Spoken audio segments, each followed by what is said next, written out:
हमारे टॉपिक का नाम है श्वसन। और ये कक्षा 11 का चैप्टर नंबर 12 है। श्वसन में हम सब जानते हैं कि O2 ग्रहण करते हैं, इसी चीज़ को हम आधार बनाएंगे। श्वसन में हम O2 इस्तेमाल करते हैं, वो जाती है हमारे ब्लड में, और ब्लड में जाने के बाद में वो सेल्स में चली जाती है। अब इस सेल में O2 का क्या इस्तेमाल होता है, इसको समझना है तो हमें ये समझना होगा कि श्वसन और भोजन ये दोनों एक ही प्रक्रिया के दो भाग हैं। भोजन में हम ग्लूकोज या के कार्बोहाइड्रेट प्रोटीन आदि लेते हैं। एक बार टारगेट के लिए हम ग्लूकोज ले लेते हैं, ग्लूकोज लेते हैं, ग्लूकोज ब्लड में जाती है, वो ब्लड के बाद सेल में चली जाती है। अब सेल में हमारे पास दो चीज़ें पहुंच गई है, O2 और कार्बोहाइड्रेट। इन दोनों का एक साथ उपयोग करके हम ऊर्जा बनाते हैं, यानी श्वसन और भोजन दोनों का एक साथ इस्तेमाल कर ऊर्जा बनाते हैं। इसी प्रक्रिया को हम बोलते हैं कोशिकीय श्वसन। तो दूसरा श्वसन कौन सा भाग हुआ? एक श्वसन हम जो नाक से लेते हैं, फेफड़ों तक ऑक्सीजन जाती है, ये एक बाह्य श्वसन का भाग हो गया। और जब यही ऑक्सीजन कोशिका तक पहुंचती है तो वो ग्लूकोज के साथ यानी भोजन के साथ मिक्स होती है, तो ऊर्जा की प्राप्ति होती है, और इस प्रक्रिया को हम बोलते हैं कोशिकीय श्वसन। कोशिकीय श्वसन माइटोकॉन्ड्रिया में होता है मुख्यतः। सामान्य कोशिकीय श्वसन माइटोकॉन्ड्रिया में होता है, इसे हम थोड़ा सा विस्तार से पढ़ेंगे।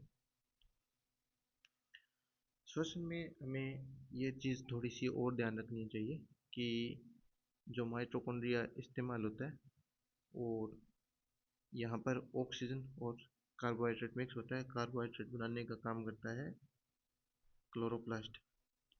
दोनों अंगों में अत्यधिक समानता है, माइटोकॉन्ड्रिया और क्लोरोप्लास्ट दोनों में अत्यधिक समानता है।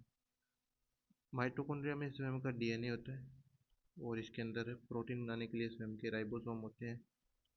और क्लोरोप्लास्ट के अंदर भी स्वयं का डीएनए होता है और स्वयं का राइबोसोम होता है। इसके अलावा दोनों की दो दो झिल्लियाँ होती हैं।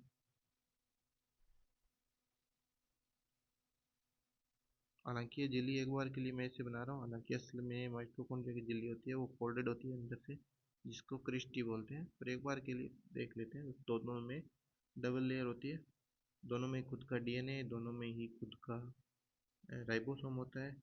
और चूंकि खुद में डीएनए है तो ये एक तरह से जीव की तरह कार्य करते हैं। और इस चूंकि ये खुद स्वयं एक दूसरी सेल के अंदर होता है, तो इसको हम बोलते हैं कि ये एक पैरासाइट की तरह सेल के अंदर काम कर रहा है। तो इसको हम बोलते हैं सेल इन सेल थ्योरी या लाइफ इन लाइफ। जीवन में एक और जीवन है, सेल के अंदर एक और सेल है।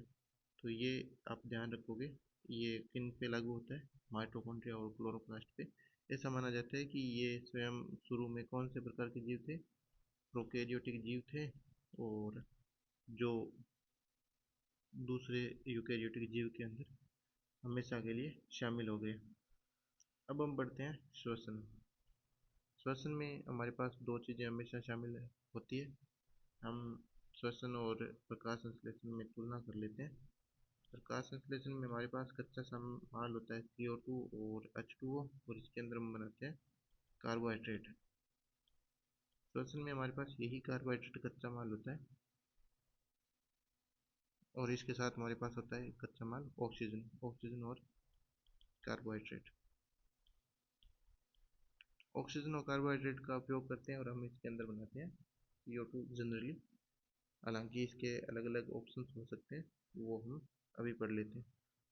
हमारे पास सबसे पहला ऑप्शन है ग्लूकोज, जो एक कार्बोहाइड्रेट है जो हमें प्रकाश संश्लेषण से प्राप्त होता है। ये ग्लूकोज 6 कार्बन का एक अणु होता है, और ये ऊर्जा प्राप्ति में माइटोकॉन्ड्रिया में सबसे पहले ये टूटता है पायरुविक अम्ल में।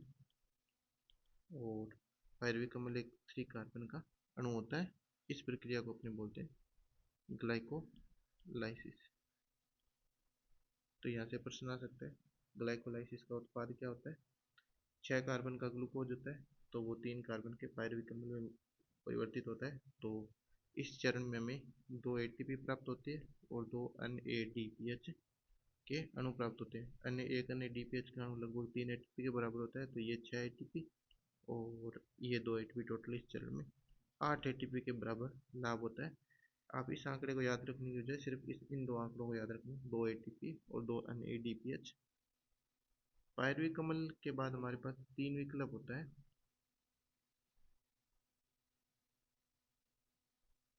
पहला विकल्प कि हमारे पास O2 पर्याप्त हो, फुल O2 हो, तब CO2 बनता है पायरवी कमल से और साथ में हमें ऊर्जा की प्राप्ति होती है। दूसरा ऑप्शन है कि O2 कम हो। अगर O2 कम है तो इसके अंदर लैक्टिक अम्ल बनता है और ऊर्जा की प्राप्ति होती है।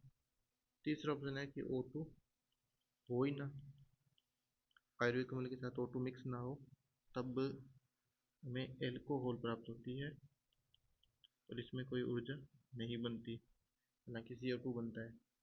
जब O2 पर्याप्त होता है तो इस श्वसन को कोशिकीय श्वसन कहा जाता है, वायवीय श्वसन कहा जाता है। तो अगर प्रश्न आए वायवीय श्वसन का क्या उत्पाद होता है, तो कार्बन डाइऑक्साइड और ऊर्जा। अगर O2 का अभाव होता है तो इस श्वसन को अवायवीय श्वसन कहा जाता है और इसके अंदर पायरवी कमल से इस चरण तक आने में कोई भी ऊर्जा का निर्माण नहीं होता, केवल एल्कोहल बनता है। हालांकि पूरे प्रक्रम में देखें ग्लूकोज से लेकर एल्कोहल बनने तक, तब 2 एटीपी और 2 अन्य डीपीएच बनता है। ये 2 अन्य डीपीएच होते हैं, ये इस चरण से इस चरण में खर्च हो जाते हैं। तो अगर पूछे कि अवायवीय श्वसन में कुल कितनी एटीपी बनती है, तो 2 एटीपी बनती है। हम इसके अलग से टेबल बना लेंगे। अवायवीय श्वसन, वायवीय श्वसन होता है ये माइटोकॉन्ड्रिया में होता है।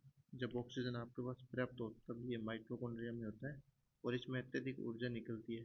कितनी ऊर्जा निकलती है ये हम संख्या में दिखाएंगे। ये 38 एटीपी के समतुल्य एनर्जी होती है।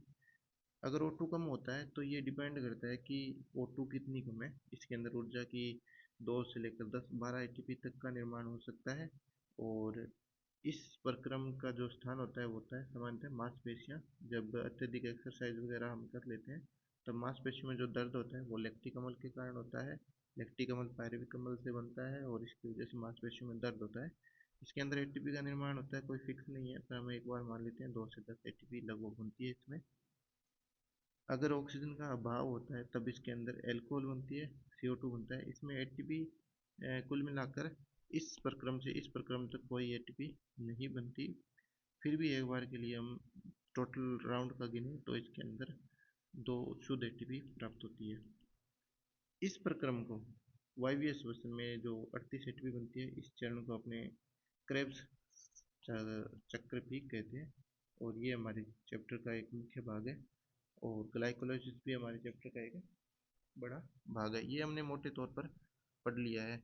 अब हम ग्लाइकोलाइसिस के अंदर 10 चरण होते हैं, हम इन चरणों को याद नहीं करेंगे एक बार के लिए। हमारा लक्ष्य है एक बार इस चैप्टर को ऊपर ऊपर से पढ़ लेने का, फिर इसके अंदर हम अलग से चरणों को पढ़ेंगे और चरण अगर भूल भी जाएं तब भी आप इनके बेसिक फैक्ट मत भूलना, क्योंकि संभावना ये रहती है कि या तो प्रश्न चरण से आ जाएगा, कोई एंजाइम वगैरह पूछेगा या बेसिक फैक्ट्स पूछेगा। बेसिक फैक्ट आसान है और चरण आपको बार बार पढ़ने पड़ेंगे, इसलिए हम चरण को सबसे अंत में पढ़ेंगे और बेसिक फैक्ट्स एक बार के लिए हम सीधा यहाँ पढ़ लेते हैं।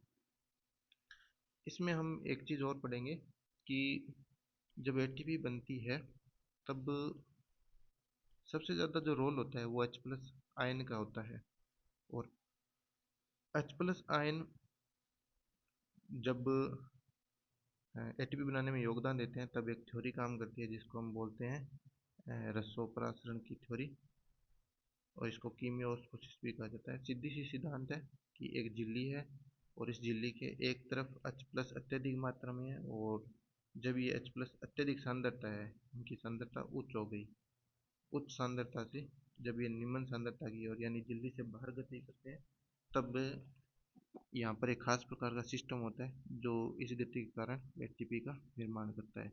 इस सिद्धांत का नाम है रसोपरासरण या कीमोस्मोसिस थ्योरी और यह क्लोरोप्लास्ट में भी काम आती है और माइटोकॉन्ड्रिया में भी काम आती है। तो एक बार इस पॉइंट को अपने डिकोड कर लेते हैं क्योंकि ये सबसे इम्पोर्टेंट पॉइंट है, ये बार बार बीच में जिक्र आएगा तो हम इसको पहले पढ़ लेते हैं कि ये कैसे काम करता है। माइटोकॉन्ड्रिया की संरचना ऐसी होती है, ये माइटोकॉन्ड्रिया है, और माइटोकॉन्ड्रिया के अंदर की जो झिल्ली होती है वो ऐसे फोल्डेड होती है, जो एटीपी ज़्यादा एटीपी बनाने के लिए ज़रूरी होती है। इस फोल्डेड झिल्ली वाली संरचना को अपने क्रिस्टी बोलते हैं। तो ये भी एक झिल्ली है, इसको इनर मेम्ब्रेन भी कह सकते हैं। ये इसकी आंतरिक झिल्ली है और ये इसकी बाहरी झिल्ली है। हमें ये थोड़ा ध्यान रखना है कि एटीपी बनाने के लिए झिल्ली का सबसे बड़ा योगदान है, क्योंकि हाइड्रोजन आयन जब झिल्ली को क्रॉस करेंगे तभी एटीपी बनेगी। और सामंजस्य के लिए हम क्लोरोप्लास्ट भी बना लेते हैं। क्लोरोप्लास्ट की भी खुद की दो झिल्लियाँ होती है, और क्लोरोप्लास्ट में एक तीसरी झिल्ली सिस्टम भी होता है जिसको ग्रेना और स्ट्रोमा और ग्रेना लेमिली कहते हैं। ये ग्रेना लेमिली है और ये ग्रेना है, ये स्ट्रोमा लेमिली है। ये झिल्लियाँ काम करती है। तो असल में क्लोरोप्लास्ट में तीन झिल्लियाँ हो गई। माइटोकॉन्ड्रिया और क्लोरोप्लास्ट में काम करने में अंतर ये है कि क्लोरोप्लास्ट में तीसरी कोई झिल्ली नहीं होती। जो हाइड्रोजन आयन की सांद्रता या प्रवणता या ढाल बनती है वो यहाँ से यहाँ तक बनती है, यानी एक झिल्ली इसकी स्वयं के काम आती है।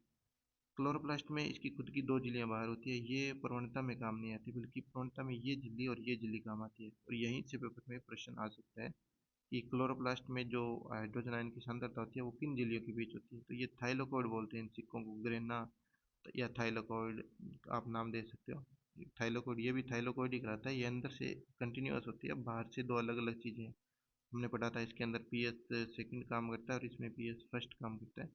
जो H प्लस आयन की सांद्रता होती है वो थाइलेकोइड और स्ट्रोमा इसके बीच होती है, और इसमें क्रिस्टी के जो अंदर की जो झिल्ली होती है, जो अंदर का जो खाली स्थान होता है, यहाँ से अंदर की तरफ इनर मेम्ब्रेन को क्रॉस करते वक्त इस बीच लोकेशन के बीच में हाइड्रोजन आयन का ट्रांसपोर्टेशन होता है, जिसकी वजह से एटीपी बनती है। एटीपी बनाने के अंदर हम एक झिल्ली को एक बार के लिए सीधी झिल्ली बना लेते हैं कि ये मान लो एक झिल्ली है, ये ऐसी कैसी झिल्ली बनी है, मान लेते हैं कि ये एक झिल्ली है। और इस झिल्ली के, ये आंतरिक झिल्ली है ये वाली। इस झिल्ली के एक तरफ हमारे माइटोकॉन्ड्रिया का अंदर का स्थान है, और ये सेकंड झिल्ली इसकी खुद की बाहर ऐसे है, ये उसका अंदर का खाली स्थान है। यहाँ पर H प्लस आयन की सांद्रता होगी अत्यधिक, और अत्यधिक सांद्रता करने के लिए इस झिल्ली में कोई ना कोई ऐसा मैकेनिज्म होना चाहिए जो अंदर H प्लस आयन की सांद्रता को बढ़ाता हो, जो बाहर से H प्लस को पंप करता हो। तो ये H प्लस के पंप करने के लिए इसमें तीन कॉम्प्लेक्स होते हैं, 1 नंबर, 3 नंबर और 4 नंबर। ये इस क्रम में ध्यान रखना, 1 3 2 4। इसमें जो 2 नंबर कॉम्प्लेक्स होता है ये H प्लस को पंप नहीं करता। ये तीन कॉम्प्लेक्स, इनके नाम यही है, कॉम्प्लेक्स 1, कॉम्प्लेक्स 3, कॉम्प्लेक्स 4। ये H प्लस को अंदर पंप करते हैं बाहर से, ये H प्लस को अंदर पंप करते हैं। और जब ये H प्लस अंदर पंप होते हैं, तब जब ये H प्लस बाहर आते हैं, तब इसी समय एटीपी का निर्माण होता है। H प्लस को बाहर लाने का जो काम करते हैं वो हम मैकेनिज्म को बाद में पढ़ेंगे, पर इसमें आपको इस कॉम्प्लेक्स को ध्यान रखोगे, इसमें दो पार्ट होते हैं, F0 और F1। और जब इस एक ही सिस्टम में जब इसमें H प्लस क्रॉस करते हैं तो इनकी संरचना, इनकी आकृति में इस प्रकार का परिवर्तन होता है कि वो अंततः एटीपी के निर्माण को प्रेरित कर देते हैं।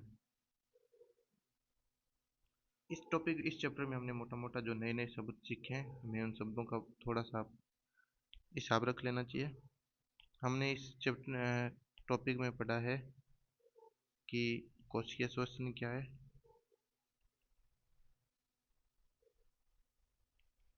हमने पढ़ा है ग्लाइकोलाइसिस क्या है,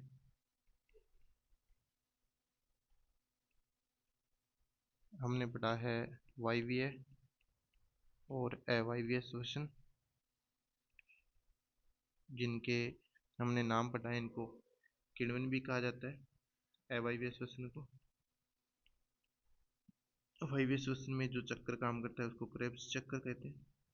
हमने पढ़ा है वापिस एक रसो परासरण की अवधारणा, जो एटीपी निर्माण में काम करता है, और इसमें जो रस यानी रसायन है वो H+ आयन है की थ्योरी, हाइपोथेसिस भी बोलते हैं इसको।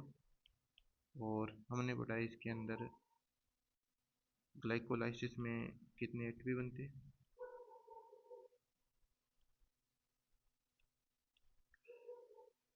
इतने बिंदुओं को हमने इस चैप्टर में पढ़ा है। इसके साथ हमने तुलना की है माइटोकॉन्ड्रिया और क्लोरोप्लास्ट को। इस टॉपिक को पढ़ते वक्त हमने रफली एस्टिमेट का काम किया है, तो थोड़ा सा ध्यान रखेंगे।